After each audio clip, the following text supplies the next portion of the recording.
ಕೊಡಕ್ಕೆ ರೆಡಿ ಇದ್ದೀನಿ. ಕುಮಾರಸ್ವಾಮಿ ಅವ್ರನ್ನ ಇನ್ವೈಟ್ ಮಾಡ್ತೀರಾ ಸರ್, ಜಾಗ ನೋಡಿ ಬನ್ನಿ ಅಂತ?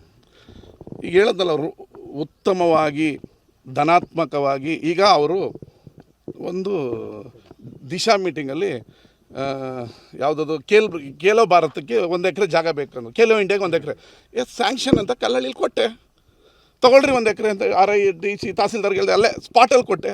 ನಾನು ಧನಾತ್ಮಕವಾಗಿ ಕೆಲಸ ಮಾಡೋದಕ್ಕೆ ವಿರೋಧ ಪಕ್ಷ ಆಗಲಿ ಆಡಳಿತ ಪಕ್ಷ ಆಗಲಿ ರೆಡಿ ಇದ್ದೀನಿ. 15 ದಿನ ಮಾತ್ರ ಚುನಾವಣೆ ಮಾಡೋಕ್ಕೆ ರೆಡಿ ಇದ್ದೀನಿ. ಇದು ಚುನಾವಣಾ ಭಾಷಣ ಅಥವಾ ಚುನಾವಣಾ ತಂತ್ರಗಾರಿಕೆ ಆಗಬಾರ್ದು. ಜಾಗ ಕೊಡೋಕ್ಕೆ ಈಗ ರೆಡಿ ಇದ್ದೀವಿ. ನನ್ನ ಇತಿಮಿತಿ ಇಷ್ಟೇ ಇರೋದ್ರಿ, ನನ್ನ ಕ್ಷೇತ್ರದಲ್ಲಿ ಜಾಗ ಹುಡುಕಿದ್ದೀನಿ. ನನ್ನ ಮುಖ್ಯಮಂತ್ರಿಗಳಿಗೆ ಲೆಟ್ರ್ ಬರೆದು ಇದನ್ನು ಕ್ಯಾಬಿನೆಟಲ್ಲಿಟ್ಟು ಜಾಗ ಕೊಡ್ಸೋಕೆ ರೆಡಿ ಇದ್ದೀನಿ. ಮುಂದೆದು ನನಗಿಂತ ತುಂಬ ಭಾಳ ದೊಡ್ಡ ಎತ್ತರ ಚೇರಲ್ಲಿ ಕೂತಿರೋದು. ನೀವು ನನ್ನನ್ನು CM ಕೇಳ್ದಂಗೆ, ನನ್ನನ್ನು ಕೇಂದ್ರ ಮಂತ್ರಿ ಕೇಳ್ದಂಗೆ ಕೇಳಿದ್ರೆ ಆಗಲ್ಲ. ನನ್ನ ಹತ್ರ ಎಷ್ಟು, ನನ್ನ ಕೈಯಲ್ಲಿ ಎಷ್ಟು ಪವರ್ ಇದೆ ಅಷ್ಟು ನಾನು ಮುಂದಕ್ಕೆ ಬಂದಿದ್ದೀನಿ.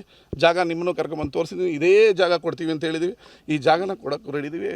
ಟಾರ್ ರೋಡ್ ಹಾಕ್ಸಿ ನೀಟಾಗಿ ಕಾರ್ಖಾನೆಯ ವಾತಾವರಣ ಸೃಷ್ಟಿ ಮಾಡೋಕ್ಕೆ ರೆಡಿ ಇದ್ದೀವಿ. ಮತ್ತು ಧನಾತ್ಮಕವಾಗಿ ಚಿಂತನೆ ಮಾಡೋಕ್ಕೆ ರೆಡಿ ಇದ್ದೀವಿ. ಫೈಟ್ ಮಾಡಿದ್ರೆ ಕಾರ್ಖಾನೆ ಬರಲ್ಲ, ಬೇರೆ ರಾಜ್ಯಕ್ಕೆ ಕೊಟ್ಟೋಗ್ಬಿಡ್ತವೆ. ಬೇರೆ ರಾಜ್ಯದವರು ಕಾರ್ಖಾನೆ ಬರುತ್ತಲ್ಲ ಅಂತ ಕಾಯ್ಕೊಂಡು ಕೂತಿದ್ದಾರೆ. ನಮ್ಮಲ್ಲಿರೋ ವಾತಾವರಣ, ನಮ್ಮಲ್ಲಿ ಗುಂಡಾಯಿಸಮ್ ಇಲ್ಲ, ಥ್ರೆಟ್ ಯಾವುದೇ ಕಾರ್ಖಾನೆಯವ್ರ ಹತ್ರ ರೋಲ್ ಕಾಲ್ ಇಲ್ಲ. ಈ ರಾಜ್ಯದಲ್ಲಿ ಕಾನೂನು ಸುವ್ಯವಸ್ಥೆ ಚೆನ್ನಾಗಿದೆ, ಪೊಲೀಸಿಂಗ್ ಚೆನ್ನಾಗಿದೆ. ಅದರಿಂದ ಪ್ರತಿ ದೇಶದ ಪ್ರತಿ ರಾಜ್ಯದ ಕಾರ್ಖಾನೆಗಳು ಕರ್ನಾಟಕಕ್ಕೆ ಬರಬೇಕು ಅಂತಿದ್ದಾರೆ. ಅದರಿಂದ ನಾವು ಒಳ್ಳೆ ವಾತಾವರಣ ಸೃಷ್ಟಿ ಮಾಡೋಕ್ಕೆ ರೆಡಿ ಇದ್ದೀವಿ. ಎಲ್ಲದಕ್ಕೂ ಇಲ್ಲಿ ಹೇಳೋದಕ್ಕಾಗಲ್ಲ. ನಾವು ಜಾಗ ತೋರಿಸಿದ್ದೀವಿ. We are ready to give. ನಾನು ನೀವು ನೋಡಿ, ಇದೆ ನೀವು ಮಂಡ್ಯದ ಯುವಕರಾಗಿ ನೀವು ದಯವಿಟ್ಟು ನಿಮ್ಮನ್ನು ರಿಕ್ವೆಸ್ಟ್ ಮಾಡೋದು ಧನಾತ್ಮಕವಾಗಿ ಚಿಂತನೆ ಮಾಡೋಣ. ಈಗ ಅವ್ರ ಪ್ರಶ್ನೆಗೆ ನನ್ನ ಹತ್ರ ಟೆಂಪ್ಟ್ ಮಾಡಿ ಉತ್ತರ ಬೇಡ.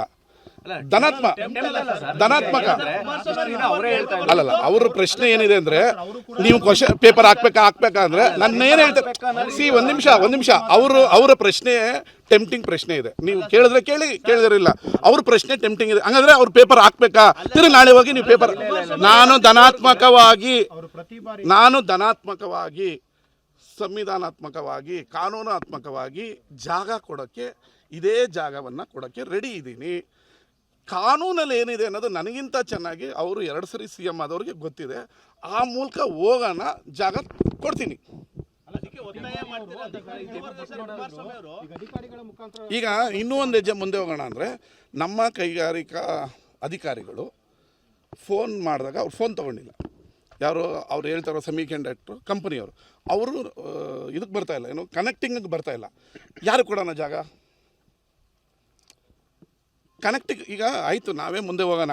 ನನಗಾರ ನಂಬರ್ ಕೊಡಿ ಸರ್, ಅವ್ರಿಗೆ ಫೋನ್ ಮಾಡಿ, ಸರ್ ಎಷ್ಟು ಎಕರೆ ಜಾಗ ಬೇಕು ಏನು, ನಾನೇ ಮಾತಾಡ್ತೀನಿ ಅಂದರೆ ಅವರು ಕನೆಕ್ಟಿಗೆ ಬರ್ತಾಯಿಲ್ಲ. ರಾಜ್ಯ ಸರ್ಕಾರ ಅವ್ರನ್ನ ಕನೆಕ್ಟ್ ಮಾಡೋಕ್ಕೆ ಹೋದರೆ ಕನೆಕ್ಟ್ ಆಗ್ತಾಯಿಲ್ಲ. ಮುಂದಕ್ಕೆ ಏನಾಗಬೇಕು ಅನ್ನೋದನ್ನ ಕುಮಾರಣ್ಣ ಹೇಳಬೇಕು. ಅಲ್ಲ ಸರ್, ಯಾಕಂದರೆ ಈಗ ಇಷ್ಟು ದಿನ ಗೊಂದಲ ಇತ್ತು ಸರ್. ನೀವು ಜಾಗ ಇಲ್ಲ ಇದೆ ಅಂತ ಹೇಳ್ತಿದ್ರೆ, ಅವರು ಇಲ್ಲ ಅಂತ ಹೇಳ್ತಾ ಇದ್ರು. ಈಗ ಒಂದು ಜಿಲ್ಲೆ ಜನಕ್ಕೆ ಒಂದು ಕ್ಲಾರಿಫಿಕೇಶನ್ ಬೇಕಿದೆ ಸರ್. ಜಾಗ ಇದೆ ಅನ್ನೋದು ನೀವು ಸ್ಪಷ್ಟಪಡಿಸಿದ್ದೀರಾ. ಈ ಎದುರು ಬದ್ರು ಕೂತ್ಕೊಂಡು ಅಥವಾ ಬಹಿರಂಗವಾಗಿ ಸಭೆ ನಡೆಸಿ ಎದುರು ಬೆದ್ರು ಕೂರಕ್ಕೆ ರಾಜಕಾರಣ ಇಲ್ಲ ಅಂತ ಆಗ್ಲಿಂದ ಹೇಳ್ತಾ ಇದ್ದೀನಿ. ಜಾಗ ಇದೆ, ಇನ್ನು ಮಿಕ್ಕಿದ್ದು ನೀವು ಕೇಂದ್ರ ಮಂತ್ರಿ ಹತ್ರ ಕೇಳ್ಕೊಳ್ಳಿ. ಜಾಗ ಇದೆ, ಜಾಗ ಕೊಡಕ್ಕೆ ರೆಡಿ ಇದ್ದೀವಿ. ಕಾರ್ಖಾನೆ ತನ್ನಿ. ಯಾವ ದಿನ ಅದು ಮಾಡ್ತಾನೆ ಇದೀವಿ. ಜಾಗ ರೆಡಿ ಇದೆ, ಜಾಗ ಕೊಡಕ್ಕೆ ಒಂದು ನಿಮಿಷ ರೀ, ಮಿಕ್ಕಿದೋಗಿ ನೀವು ಕುಮಾರಸ್ವಾಮಿ ಅವ್ರ ಹತ್ರ ಕೇಳ್ರಿ. ಜಾಗ ರೆಡಿ ಇದೆ, ಜಾಗ ಕೊಡೋಕ್ಕೆ ನಾವು ರೆಡಿ ಇದ್ದೀವಿ. ಜಾಗ ಸಿದ್ಧ ಇದೆ. ರಾಜಕಾರಣ ಮಾಡೋದು ಬಿಟ್ಟು ಮಂಡ್ಯ ಯುವಕರು ನಿಮಗೆ 3 ಲಕ್ಷ ಓಟನ್ನು ಕೊಟ್ಟು ಗೆಲ್ಲಿಸಿದ್ದಾರೆ. ಹಿಂದೆ 8,000 ಕೋಟಿ ಬಂದು ಅಭಿವೃದ್ಧಿ ಐತಲ್ಲ, ಆ ಥರ ಪೇಪರ್ ಆಗೋದು ಬೇಡ. 25 ಕೋಟಿ ಶುಗರ್ ಸ್ಕೂಲ್ ಬಂದೋಯ್ತಲ್ಲ, ಆ ಥರ ಆಗೋದು ಬೇಡ. ಒರಿಜಿನಲ್ ಕಾರ್ಖಾನೆ ತನ್ನಿ, ಕೈಗಾರಿಕೆಗಳಿಗೆ ಜಾಗ ಕೊಡ್ತೀವಿ. ಯುವಕರು, ಮಂಡ್ಯ ಯುವಕರ ಭವಿಷ್ಯದ ಪ್ರಶ್ನೆ.